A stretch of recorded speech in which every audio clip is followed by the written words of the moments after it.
అందరికీ నమస్కారం. ఈరోజు నవంబర్ 26వ తేదీ జాతీయ రాజ్యాంగ దినం.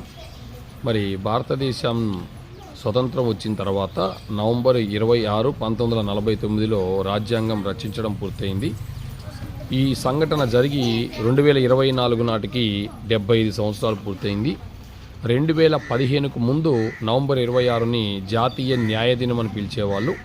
2015 తర్వాత ఆ రోజు ప్రాముఖ్యత ఏంటంటే అంబేద్కర్ గారి యొక్క 125వ జయంతి సందర్భంగా 2015 నుండి నవంబర్ 26ను జాతీయ సంవిధాన్ దివస్ అంటే రాజ్యాంగ దినంగా జరుపుకోవాలని చెప్పేసి ప్రభుత్వం ప్రకటించింది.